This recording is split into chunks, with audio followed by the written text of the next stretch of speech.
Game of the final match of Week 3 of the North American LCS. LeBlanc continues to be removed from Froggen's champion pool. The red side, the Zach ban continues as normal, and the Caitlyn off the table. Even though Law did fail to win with it, they don't want to let Keith get it either.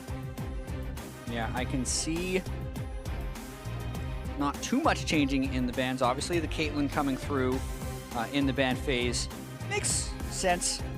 Didn't get to see the Super Energizer Caitlyn turn on at the end there. Almost, though. Would get all the way there, and I believe we have the exact same bans as the very first game of the series, so new looks here on this one as Team Dignitas going to first pick the Xayah. So the triple marksman ban, if you consider it, into the Xayah first pick, trying to remove some more options away from Keith that we did opt into the Varus last game with, I believe, Xayah available. Didn't fit the comps or whatever. It's going to be Lod playing that champion here.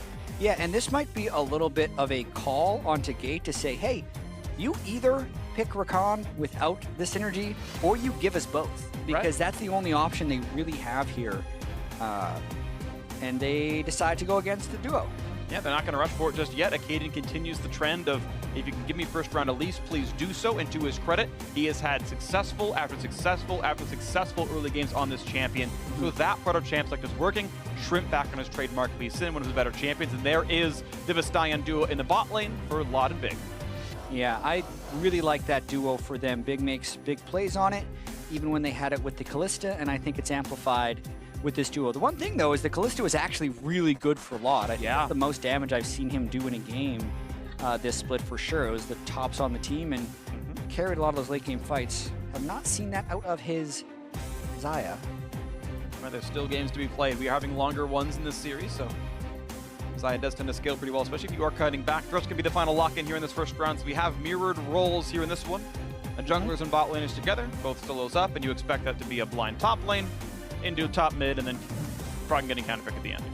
Yeah, I do feel like the patch 7.11 meta has kind of settled itself out, especially even just in the roles the coaches prefer to pick. Yeah. Pretty safely power picking junglers right now. There's not too many bad jungle matchups right now since it's Elise and Lee Sin. I mean, it's tale as old as time since they've been in the league since 2013, pretty much.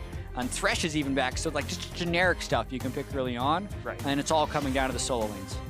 See what comes in to texture these. Orianna, Fiora still off the table, Talia away from Froggen. We'll see what the final ban ends up being. This time, no Ahri. Even though Ahri was used to counterpick Orianna previously. Both those are gone from the Game 1 comps. Let's see what they go for. Renekton is up there. Counterpicked by Rumble last time. Yeah, and this series has been notably absent with Gragas. Yeah. It was a super priority in all the COG games this week, and in most other games, it's almost always, it was very close to 100% pick ban as well, and they've just been flat up ignored in this series because they're opting for either the Renekton's or the hard carries in the top lane, and they're just not going with that guy. And Galio also a bit unseen, who's also been a very popular top lane tank, so we aren't really seeing top lane tanks in this one. I guess both teams with Someday and Loop would rather have them play on fighters and have them be a bit more dynamic. Cassiopeia, another blind pick mid lane for Keen. Things that'll go well for him. They need one final champion. What will face the Renekton? Will it be Rumble like in the previous games? We have 3 straight Rumbles.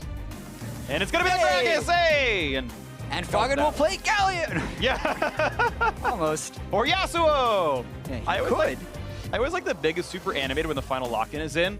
Like they grab Camille and he's like, yeah, Camille! It's like, that's going to Someday. It's like, yeah, Gragas, that's also going to Someday. You're playing with Khan, you need to chill out. Victor's gonna be the mid lane pickup here. Victor into Cassiopeia, another somewhat ancient mid lane LCS matchup here into this one. Yeah.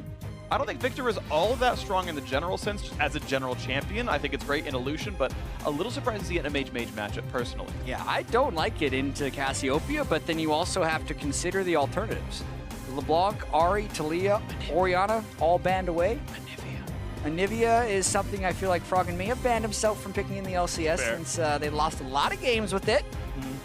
Good news is there's Corki buffs in 7.12, and it seems pretty effective, so maybe that'll be back in Froggen's champion pool as high damage safe champions and have the option of going in, but it doesn't matter here in this one because champ select is done for the final game of the week. You can see those lineups on your screen right there. Echo Fox in the red.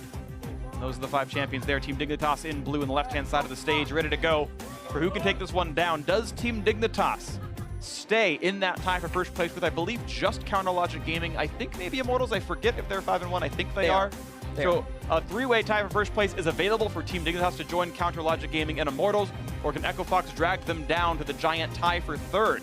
at 4-2, joining in with, I think it was TSM, and a couple of other squads here to this one. Echo Fox, again, having a pretty good split for themselves, and we'll see if they can close out this series or if it will be Team Dignitas.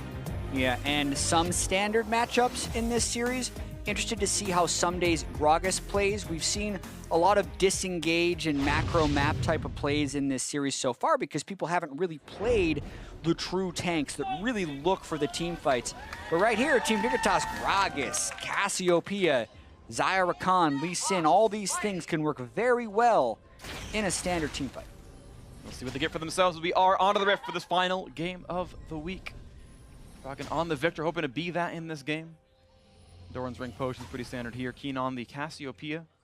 More cleanse for him. Same for Froggen here. And as far as Team Dignitas is concerned, Cleanse is going to get rid of Varus as well as Thresh Hooks and Elise Cocoons.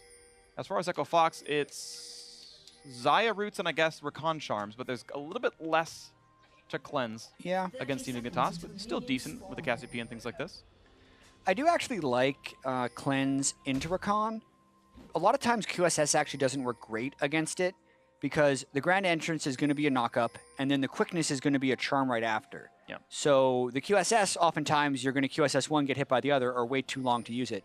But Cleanse, because it has a 65% CC reduction for the next 3 seconds after using it, if you just use it right away, kind of get rid of the airborne effect, then the Quickness is only going to be like a third of a second charm on you, and you can get away.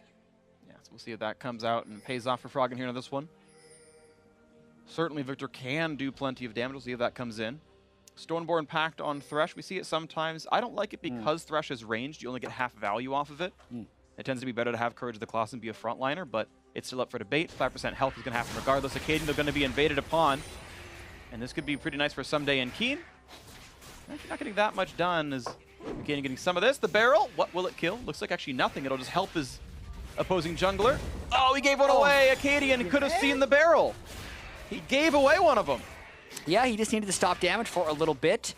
This slows him down even more. And also, considering the fact that Acadian has done the Experience Quint, do Raptors, do Red, do Scuttlecrab level 3. How about one camp into the gank? He lands the Q onto the turret, he goes! Oh no, Shrimp is gonna lose his life, but First Blood still comes through in favor of Keen. You gotta say worth it for Team Dignitas. Yeah, goes all in on that one, and because they get the First Blood and because their mid laner gets to stick around, it gives them the advantage for now.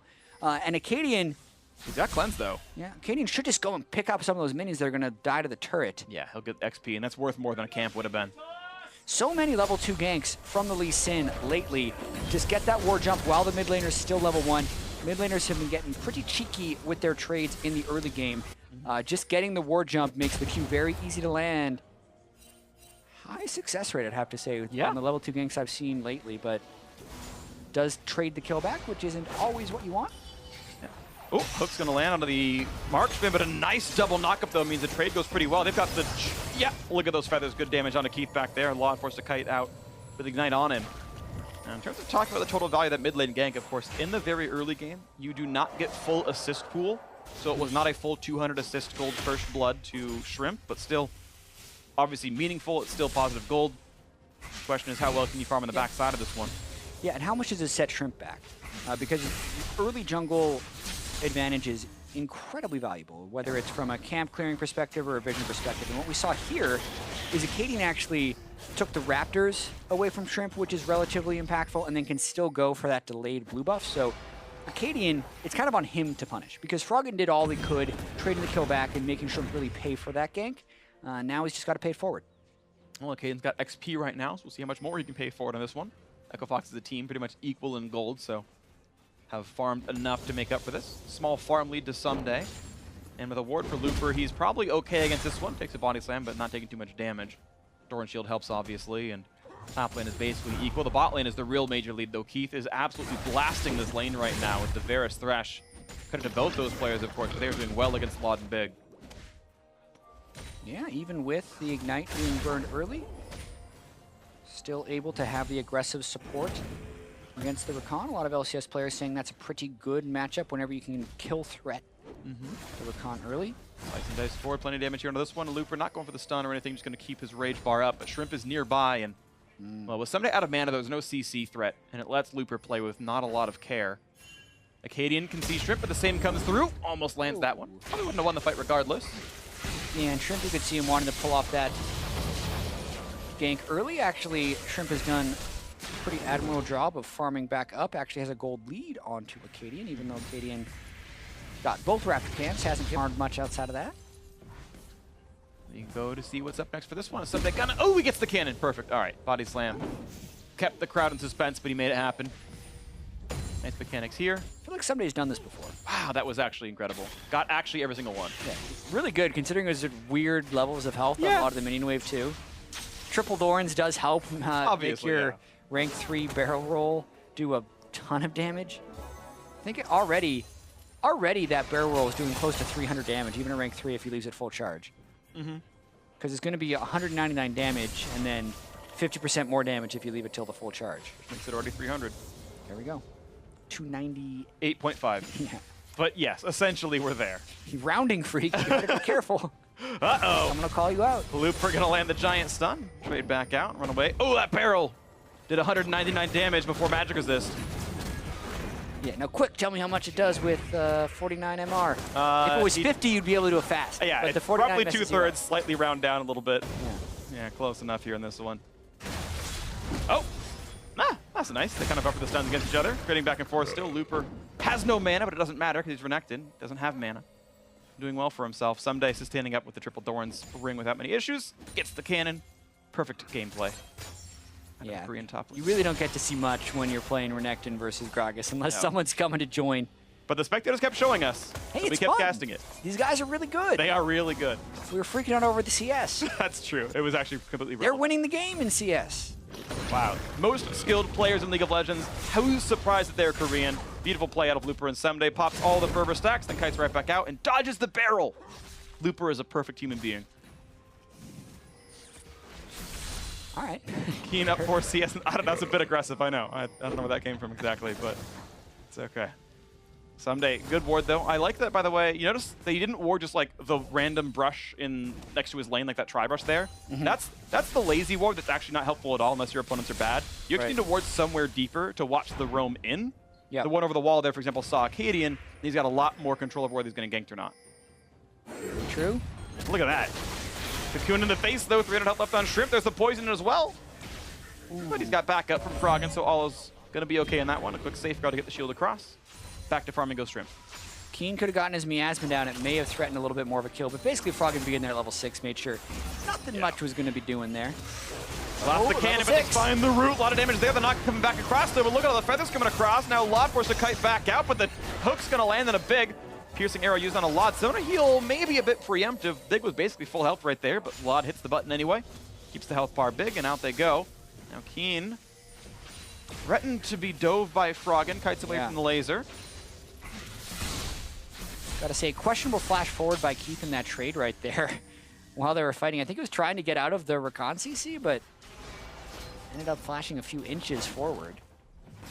If they caught that, because there was a lot of chaos there, if they saw that he actually flashed forward, then that's very real return gank possibility once both Big and Lod hit 6, because Big still has his flash. Big, there's a coin behind you. It's worth 20 gold or something. It's right there. Oh, it's like practically a cannon minion. Okay, it's actually a melee minion. But how long do they stay on the ground? I actually have no idea. I've literally never bought coins since it came out because I only play Bard. Okay, it timed out. He lost it. Yep. Unlucky. Life is pain. He's going to miss out on that potion of skill a little bit sooner. Yeah, true. Equal gold, though, in this game. He's going to be okay for himself. Sightstone in for Big. Same here for Gate. He's got his boots, the same as the opponent. BF sword plus the dagger, though. Lod, maybe a stronger damage power spike, but sustain for Keith should feel pretty good on this Varus. Pretty similar recalls either way. Keen keeps it standing back up. Honestly, it's been pretty equal laning phases, and after the earlier skirmishing, it's Acadian. Oh, that's so smart. Cue the brush before you face check in. Make sure someone's not there. Smart choice by Big. He could have died. Would have been very dangerous. That's exactly what Acadian wants, is people to face check brush early game on Elise with the incredible burst damage. Not happening yet, and it's pretty much just a farm fest. Very reminiscent of Game 1, actually, where we got a ton of early game CS, a little bit more aggression in the bottom lane that we saw. Obviously, the early game gank throws it off, but as far as just generally people sticking to their lanes and doing their best to just kind of split farm and go in and out of farming patterns. Yeah. Very reminiscent. And I think that favors Team Dignitas a little bit here. Yeah, exactly, because Echo Fox has normally gotten major leads, and it's been usually Acadian getting sick ganks off. This time around, he hasn't gotten that. Just been, as you said, trading farm with Shrimp. Bot lane, still a bit of pressure, but the farm is actually getting bled back, even though they're getting the push lead. Lodge should be able to tie up in CS numbers at the end of this wave here. Actually might be up one at the end of it all. So props to Team Dignitas for coming back into this one, despite taking a couple of bad trades. And not having the same sustain. Someday looks at the mid lane, but Froggen kites down to the bottom side of the lane. He's going to be fine. Very aggressive control ward put down. That likely was a misclick. And Big, actually, trying to play around the fact that that ward can't see him. Just now will kill it. He doesn't give Lod the last hit for the 10 free gold. Unlucky. Shrimp doesn't want to get revealed. I think that would work. Yeah, yeah, he shouldn't get seen. It reveals the attacker, not the spot where the ward is. Yeah, so he should not have been seen, so he's actually slinking around there. That's actually a pretty cute play, but Acadian waiting in the exact mirror of the location. Froggen looks to maybe go in, but doesn't want to give away that Acadian's nearby. Shrimp gonna try for round two. Here comes the all-in. The ulti's been burned. Here comes the attack, but Froggen flashes away, and a big whiff on the cocoon, but looking for Keen. Jumps away from the petrifying gaze and gets delivered to the turret, and Keen gets the kill. That kick from Shrimp was nearly a sacrifice, but it works out in the end. Nicely played. Team Dignitas get the kill in the mid lane. Yeah, it's also exactly what they needed to do as well. The kick locks him out of being able to do any damage while he's flying towards the turret, and then Keen doesn't necessarily panic and just keeps dealing damage. So cute start to that, honestly, when they were trying to bait him into the brush, decide to go with it anyway, and still come out on top with the kill. Miasma delayed Froggen's escape for a while. The teleport does have them fall out, and Acadian thought he had the kill for sure, but never gets the execute onto Keen. He used it earlier. It was actually part of his initial damage combo. He was down to auto attacks at the end, and you can't just do 500 damage into a turret like that, so good kick by Shrimp. They made it all happen. Health bar a little bit too high. Well played to the Team Dignitas mid lane duo. 2-0 now on Keen. Wasn't a major factor so far in this series, but doing much better here into this one with the early lead. High intensity top lane fight. They both take some damage, then heal it all back up. Except Looper's at half now, so we can't do that anymore. Yeah, early Glacial Shroud as well. Yeah, you assume that's more likely to be Iceborne Gauntlet if he needs to fight his opponent. Or it's Frozen Heart if he wants a team fight. It's basically the kind of consideration there. Yeah, and I think that someday I was going to team fight here because even if he gets Iceborne, I don't think he's winning the 1v1 in Renekton. But with the Frozen Heart, there's no way Renekton's going to kill him, so. Ooh, a sick hook though. The CC is there onto the flay, onto the box damage. But here's the charm knockup. Big Feather Storm comes across, but Keek kites away from it. Not a lot of damage coming through for Lod, and then gets the Lantern back. Really like how they played that. He ran away from the feathers and took a Lantern back anyway. Getting away from a lot of that damage. Although I think the callback still hit Keith because there were enough feathers just randomly sitting around, so he got the root off. Yeah, just less total damage from less feathers hitting him. But yes, you are absolutely right. The root still did land from the prior engagement. Top lane priority, though, has been going to Looper the entire game. He's been pushing forever, and this time he's got a Acadian to make sure the turret can go down, but it's going to be a race against Team Dignitas. Doing something similar as Shrimp joins the fray, and the question is who kills it first. It's likely to be Echo Fox. The call comes in. Clear. Oh, it's gonna go to Shrimp by about half a second. It's actually Team Dignitas getting a bit more damage into that one. And Someday's ultimate clinched it. He knocked them back from auto-attacking for a few seconds. Beautiful. Clutch. Absolutely clutch. Very smart play right there. See, this is why I actually really like Someday on tanks. For Team Dignitas. It's really smart. Yes, he's able to carry, but he's gonna try and do just enough to give you that edge to victory, and then the team fights are just so much easier with tanks. We'll see if it pays off for them right there, but a little play like that gives them essentially, what is it, 700 gold extra? Yeah, it's a 700 gold swing. 350 goes one way, not the other. Yeah, 700 gold swing. It denies 350 and it gives you 350 back. It's a swing of 700. So yeah, you were right, chat.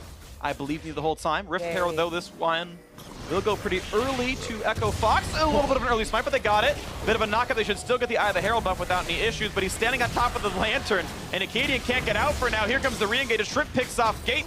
Back down to Earth goes Acadian, now back down to the graveyard. He's been picked off. 2-for-0. Team Dignitas win the fight, despite the Herald going over to Echo Fox. Yeah, now they can push mid. Froggen does have the Hex Core upgrade, but he's really low on mana and has no ultimate. So if they can threaten anything in the backside, he wouldn't be able to clear that minion wave.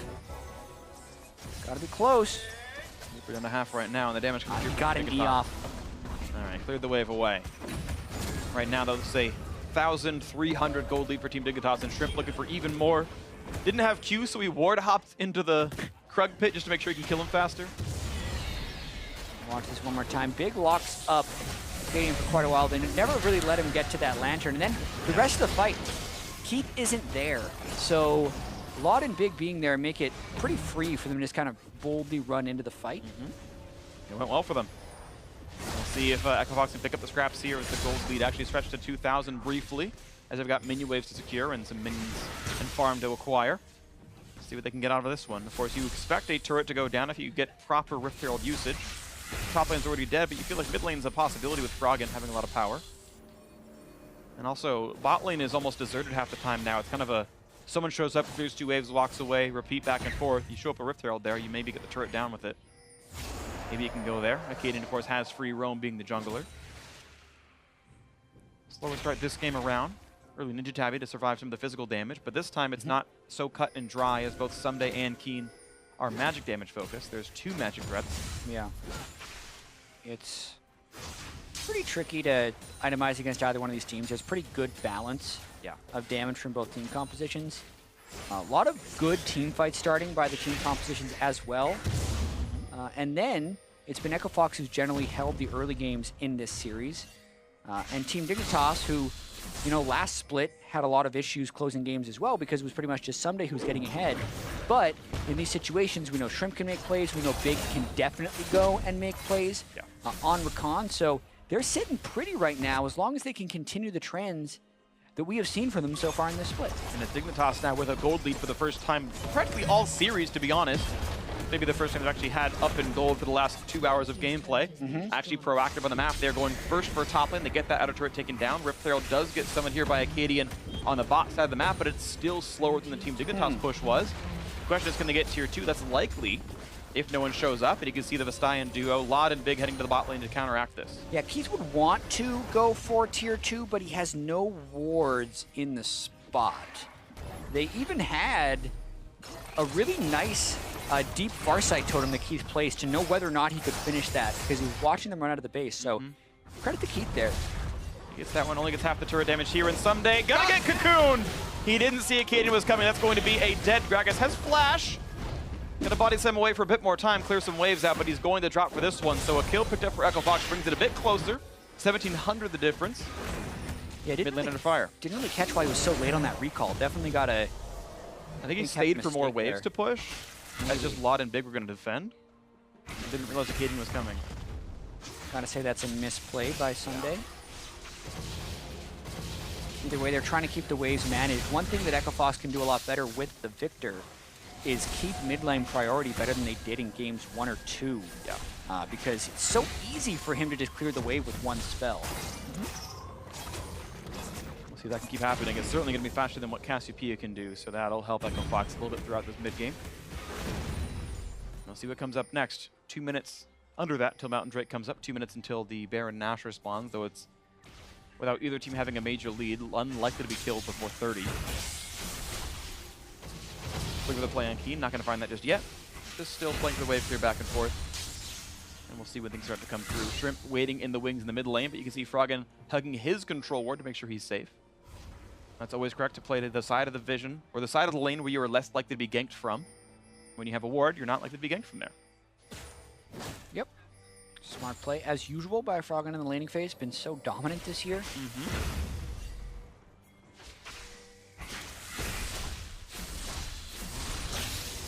The aggressive push in the bot lane. Lot is actually well past the river. He's going to shove a wave into tier 2. And that's without vision, actually. There's not a lot of safety for him. He's not going to get punished for it, but it's usually a bit tricky to go that high up. He's going to be fine with it. Big says, I don't want to join you. You go back to the base. I'm going to hang out with the Scuttle Crab. Pretty dangerous, too. I mean, as you mentioned, they just warded where he recalled from right after he got out of there. But they typically get away with it and continue to scale up here. No timer necessarily on Team Dignitas for playmaking. But I do think the Mountain Drake will be extremely beneficial for them in this instance. Mainly because of the Cassiopeia and how much faster that even makes the Baron with Cassio. Already takes it in near an instant. We'll see what comes through. Mountain Drake up in 15 seconds, and Team Dignitas are the team with the map control. They've already got the Cloud Drake for themselves. Mountain maybe not a far cry away. What happens next up here is mid lane getting cleared back and forth, and lanes being switched around. Froggen now is going to take the top side of the map, so he's nowhere at all interested in being near this Mountain Drake. Shrimp going to solo it with probably not even a glance from Echo Fox. Yeah, really good, actually, sneaking in the back. Echo Fox not really caring about the Mountain Drake in this game. Probably don't necessarily feel like they're at that point yet where they can fight. Looking at Froggen's build, just Sheen and an upgraded Hex Core, not a big threat in team fights when compared to the Cassiopeia right now. So potentially the right call to let it go, but Team Dignitas smartly go for it almost immediately. Yeah. Froggen's build's kind of interesting because Sheen and Phoenix Codex don't build into anything together. Now, they are both CDR items, and if he really wants cooldown reduction, then, hey, you've now got 30 from items, and that's really good. Usually with runes, you hit 40 by the end of the game. Right. I don't think he meant to go Ether with. I think he just wanted a CDR burst to get some good damage on a Shrimp, and now got to fight for the blue buff. Yeah, it could be true. It's interesting. It's atypical. When you have the upgraded Hex Core, the CDR scales super, super well because you're always refreshing that move speed over and over again. But yeah, I agree with you. This is not normal from most Victors. I think you either go completely Sheenless and just into the full AP route when you're staying really far away, or you go Lich Bane quite early where you're planning on being a little bit more short range and trying to burst people up very quick. So. Trying to split his... Oh, Jake gets caught out there, pops up, and there's the damage up from the brush, and they finally get the play. Keith, again, finding the big Varus ults to engage the fights. Yeah. Alt Flash is his new favorite thing, because he seems to do this all the time when he plays Varus. Gets the pick, but can they do something with it? I mean, it's 21 minutes and 30 seconds. Normally when you get a pick, you move towards Baron. They have control wards, but they do not have very good Baron killing. Yeah, they don't right now. So the question is what's going to happen here in this one, because there's still enough wards from Team Dignitas that it's not a sneak just yet. You can see that blue trinket ward right there. Echo Fox back in the mid lane this time. They are going to at least match the minion waves this time around. They've now got 20-second window between this wave dying and the next one showing up. Not going to lose much here. Looper gets the last hit. Froggen gets spotted. And now it is Fog of War, and Echo Fox can threaten a Baron rush and try to bait them in. So there's the trinket usage. It's actually 3 blue trinkets from Team Dignitas. And what is Someday doing? He's stealing blue right now. You need the tank to check that Fog of War, but they're going to get away with it. Now they have a ton of pressure, so... I mean, Echo Fox didn't know that Someday was completely missing, which is why they were kind of respecting it, but that was an incredibly dangerous situation for Someday to just sit up blue. And Team Dignitas able to stay in the mid lane means mid-priority, means they have the waves, mean mid lane turret falls, despite that Echo Fox was playing without a Gragas being anywhere near them. Yeah. And it is Team Dignitas get a blue steal, get a mid lane turret, get to delay the Baron, and get more gold out of the entire situation. Yeah, I mean, Someday had teleport, but there were no wards to teleport to. All they could do is throw in Farsight totems or face check.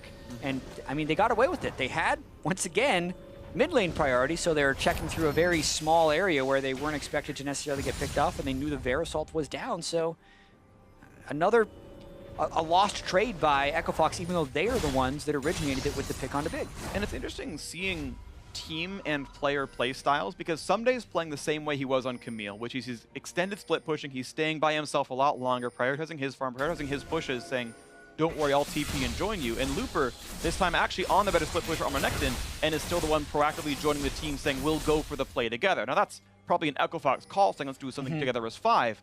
But in this case, the champions don't suit that as the primary play style, but it is still the way they're playing, just like in the last game. Yeah, because Someday's at a point right now where I think you're peaking as Gragas.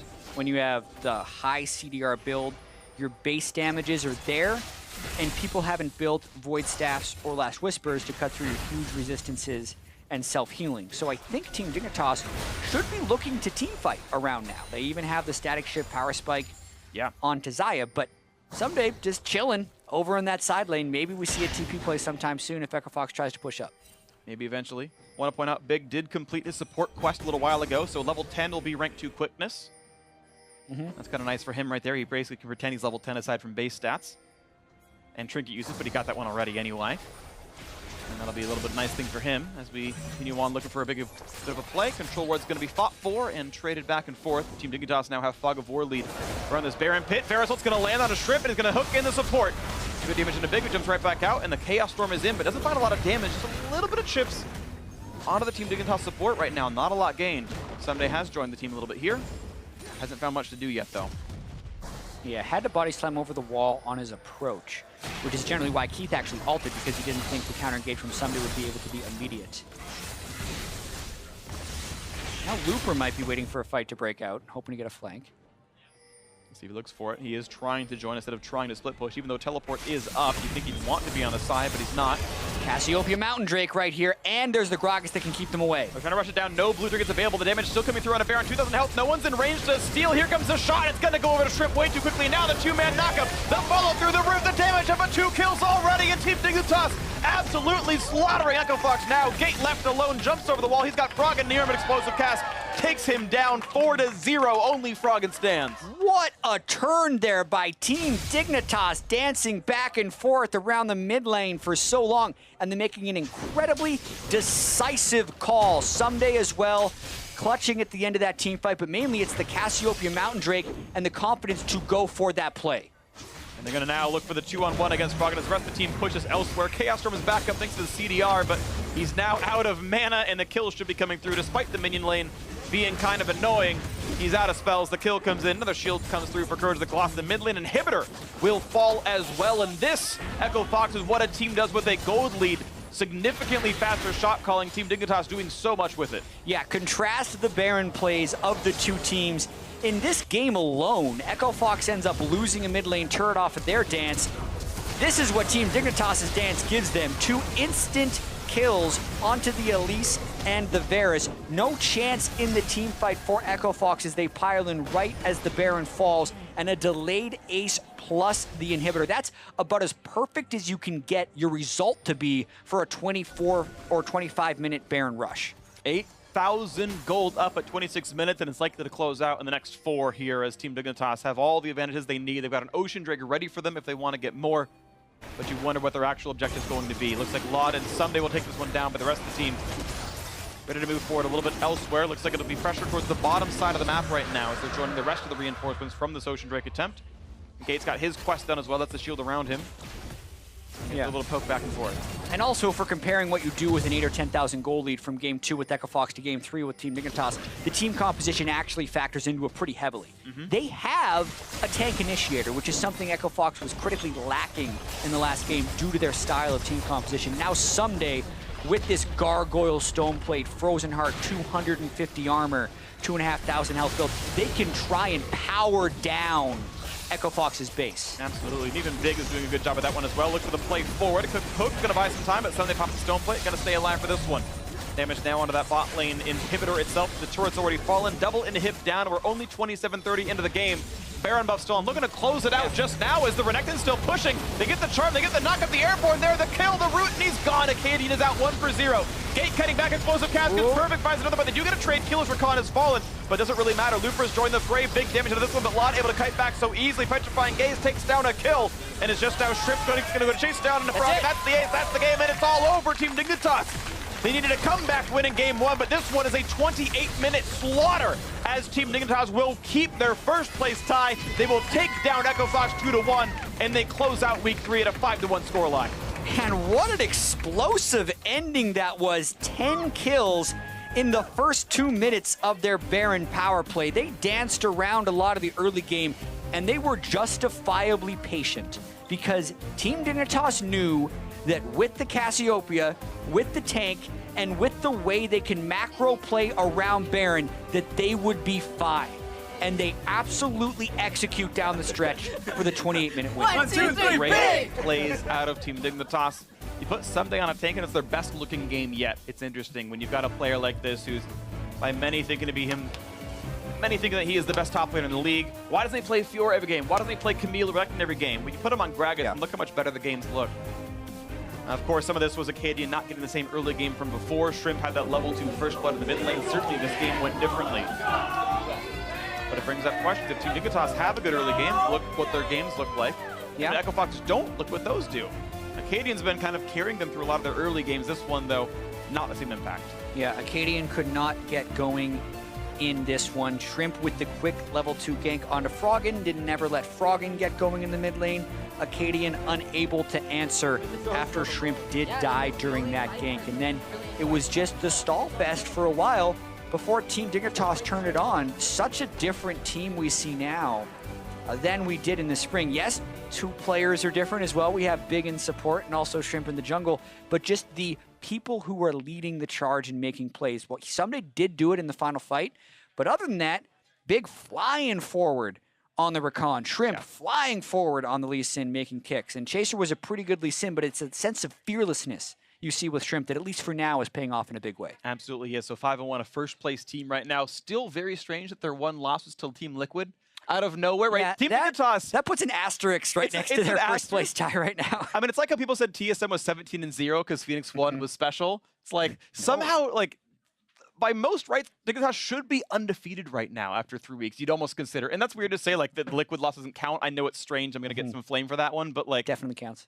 But It I understand counts, what you're going for. But you understand what I'm going for, you thought right? they would win that game. They've beaten everyone they've come across basically here, and certainly it's you know, what a good run. And I'll bring back the soundbite from Spring Split where Lod said, you know, I've had some, you know, medium skill teams before, but now Team Dignitas, everything's here for me. If I don't have a good split, it's just my fault now because my teammates are so good. And this time around, it is a good split for everyone. They're all kind of performing very, very well. I agree. The upgrades of Shrimp and Big have been awesome for this squad, and it's working.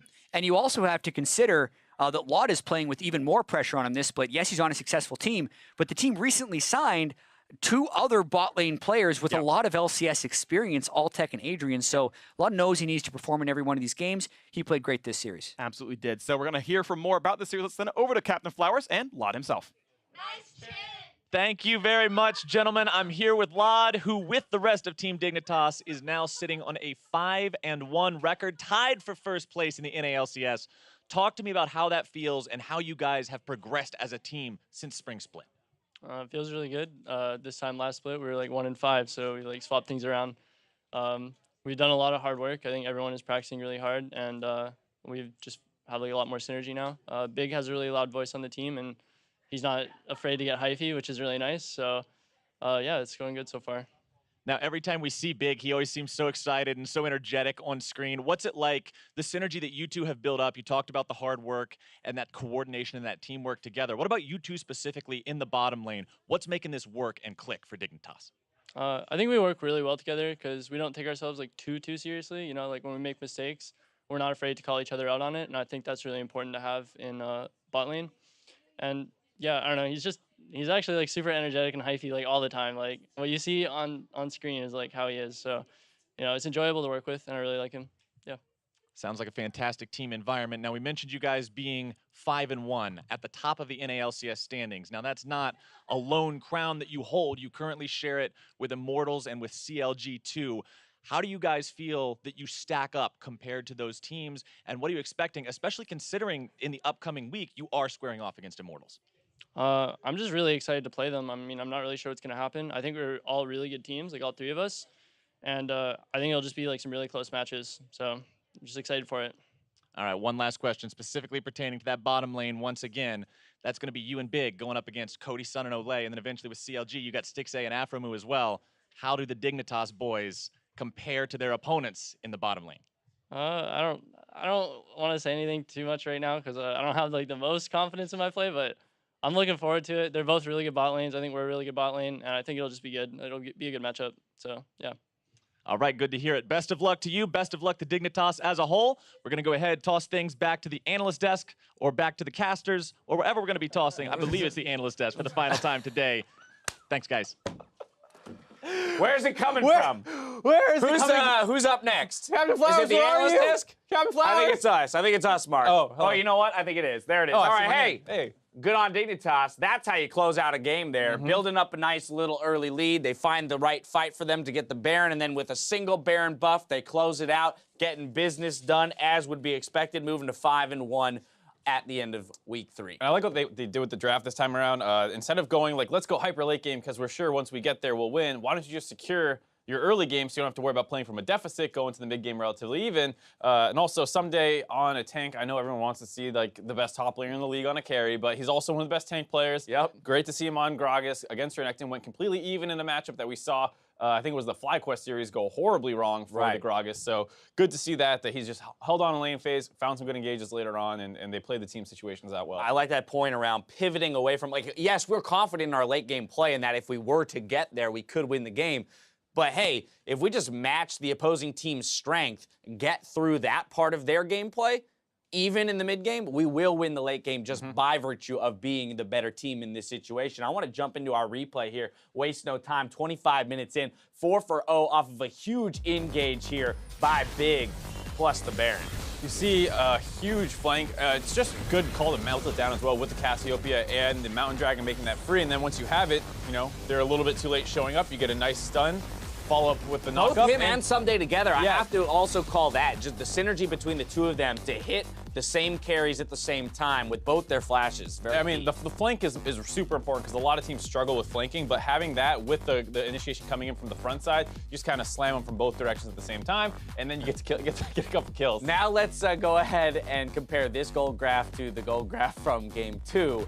Where we had the that little kind of heart rate monitor. that little peter out, you know, with the nice early lead for Echo Fox that peters out. This is the exact opposite. Once Dignitas gets the lead, they close it out very quickly, very cleanly. And I gotta say, I think Dignitas probably has the best Barons around the 20 to 25 minute mark. They're extremely. When have we ever said that about I know, Team this Dignitas? is new look Dignitas, man. Oh my goodness. And they're just super decisive. If you're not ready for it, they'll sneak them on you. They've done this numerous teams. They did the TSM amongst other teams. And then even after that, they're still really, really decisive in their team fighting too. So you have to be careful not only around the Baron if they're doing it, but if they're potentially baiting what their turnoff's going to look like. Now, player of the game kind of matches the first point you made on the segment. Is going to go to Shrimp, but for his ability to kind of match a Cadian in this game where he struggled with it in game 2. So kind of stepping up to that plate of knowing who's going to be the early action creator for Echo Fox. Can I match that and keep us even or ahead throughout the early game? He's done a great job ever since he's been subbed in. Even the series that they lost to TL, he got subbed out in game 3 despite playing well in game 1. Game 2 was a little bit of a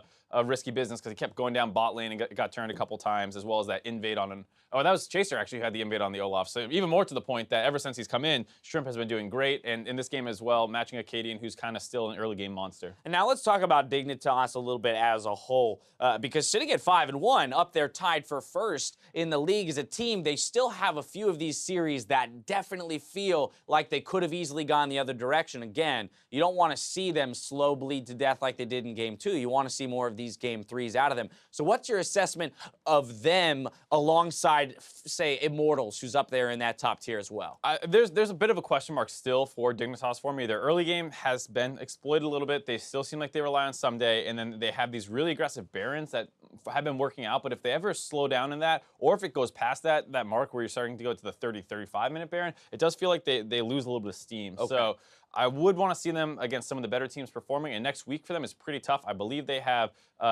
Immortals and C9, I believe. But if that's going to be your really make or break week where you prove your mettle. Well, and then, okay, so then referencing, you know, the interview that we just had with Laud, he himself kind of speaking about his own confidence, a little bit of reservation there. Well, funnily enough, if you contrast that to the way that he spoke when he came into the league, definitely a little bit more reserved and humble in his response this time around, even while the team is finding success. I mean, you have someone signed to back you up just this week. You're probably going to be a little less brash in your talk. That's a good point. You know, you have Alltech coming in to back him up, as well as Adrian coming in for support. So there's a couple extra people joining the team. You're probably not going to go around running your mouth quite yet. Right, exactly. But the wins are coming through for Team Dignitas. That's going to close out that series. Now let's go ahead and pull up the player of the game leaderboards to see who individually excelled in week 3. Hanser, Jensen, and Looper each earned 2 awards each, while Big, Bjerg, and 14 others picked up a single honor this week. Now, if we switch over to the split-wide leaderboards, you see that Frog and Someday and Xmithy are neck and neck at 4 accolades each, with players like Looper and Sneaky close behind at 3 POGs.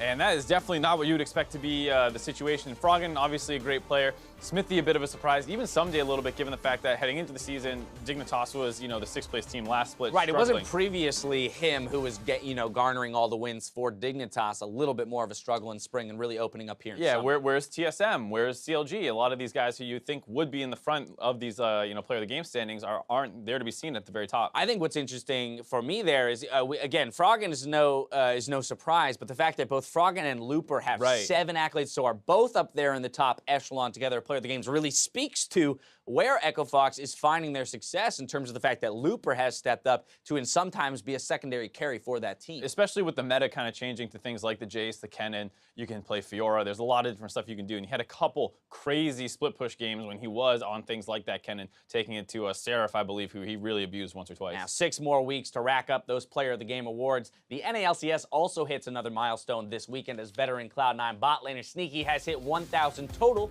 regular season kills. 1,001 actually, as he just barely eclipsed it. He joins the likes of Wild Turtle and Doublelift for the players who've hit that benchmark. Again, we talked about him. For me, the story of Sneaky is his consistency as an AD carry from his, joining the LCS years ago to where he is now.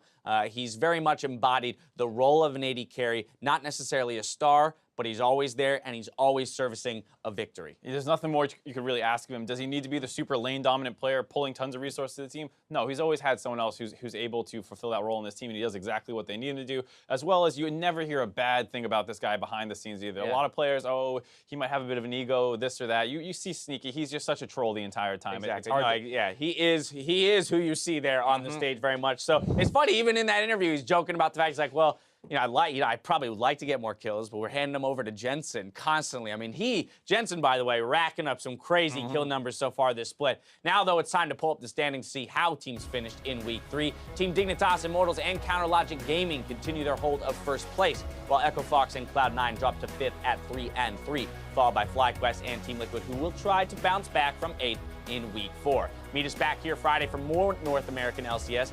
It all starts with a battle for first place as Xmithie's Immortals takes on Afro Moose Counterlogic Gaming. That'll be a very exciting one, followed by Phoenix One looking for their first win against Echo Fox.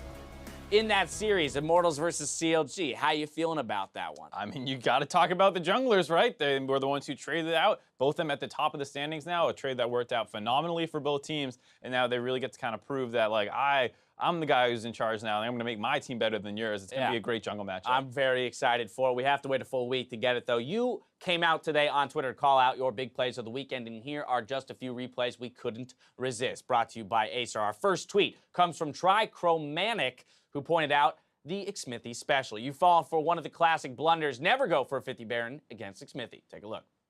C9 actually in a pretty precarious spot as Xmithie gets chunked. Propels force down, he goes into the pit though. Pops the zone, is just buying time. Damage still there, but Xmithie, oh my god, he stole it! C9 not able to take him down, and Immortals are going to save the game. That was a thing of beauty from Xmithie. One of the best Baron steals you will see.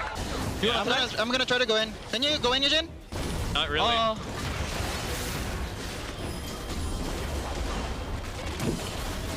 I got it. Run. Yeah, no. Wow. Let's go. Run. Thank you, God. Thank you, God. Thank God. Thank you, God, referring to Xmithie. Someone else got confused and said, thank God. They were specifically referencing Smith. Yeah, exactly. I mean, I love that. Repel into Zhonya's into Flash, then Q, execute with the smite. Beautifully done. Gotta respect the composure that is displayed by that veteran on the stage. Up next, Broken Madness Sue joined us in celebrating Cloud9 Sneaky's 1,000th kill. Here it is. Context now into the front line. A sneak and a rampage. There it is. Kill number 1,000. Hey, congratulations, Sneaky. Too much damage on the balls, and he ends up going down to that arrow. Look at that, very nice snipe. Stylish 1,000th kill, I have to say, for Sneaky. Again, and congratulations to him. And finally, Yaka asked, did Ryu just a penta? That's not written correctly. Did Ryu just get a penta? Nice! That seems like an appropriate way to sum up a Taliyah penta kill. Here, take a look. Now we're going to see yet another one. The root and the lockdown onto Big seals his fate, and that's a freebie for Phoenix One. Now Dignitas in retreat as P1 looks to make it even more. Laws locked down and beat up as Shrimp gets himself in a spot where he's not going to be doing a whole lot more. 2 for 2 so far. Someday in the middle of the fight, Arrow going to be taken very low. Shrimp still looking to find the kill. A triple kill, though, for Ryu as Shrimp gets himself killed. Only left alive, 1 versus 2. I don't know if it's going to work out too well today. Trying to get himself gone, but he is going nowhere but right back to the spawn platform. Oh, he got it! Pentakill for Ryu. Holy fair! A pentakill with Taliyah in a 5v5 mid-game where the gold is very, very 20 minutes! Look, you want me to TP behind? I can TP here. Hey, yeah, this guy. We're going, kill him. I'm TPing here. I have ult. I have ult. Let's go. Ash side. Ash is slow. Ash. Break the wall. Oh, fuck. Ash dead. Can you break the wall? Where the fuck is my guy going? Oh. Hey, we're on driving. I'm so late. Shrimp. Alice. Kill. Galio, go. Yeah, we win this. Get this guy. Penta. Give me the Penta. Okay. Well, Slow. Don't let him kill you. Don't let him kill you. Yeah, don't let him kill you. Slow. Penta. Slow. Okay, nice. I go back. Good job. That's amazing. Arrow. Slow. It's, Give him the it's penta. okay, yeah. We'll get it. You saw at the very end, Zig was Talia just has running got to around. be one of the strangest champions to pick up a penton, especially prior to 20 minutes. It's just like not this like super high DPS, not super high burst, so it's not like, oh, you wombo people and then clean them up. Right, well, it also is a champion that, like, you can't really get to the backline super easily. Most of her DPS is coming from the repetitive Q spam. I mean, yeah, you have the ability to seismic shove for some burst damage. Anyway, very impressive that they're able to come away with that pentakill. We'll see if we get some more throughout the split. Make sure to keep calling out those big plays all split long, and we'll share those tweets as we see them. Now, for myself, the casters, and the entire live broadcast crew, thank you for watching, and stick around after the show for some NALCS Tonight with myself, Zyrene, and Kobe. Otherwise, we'll see you next week for more league action. Good night.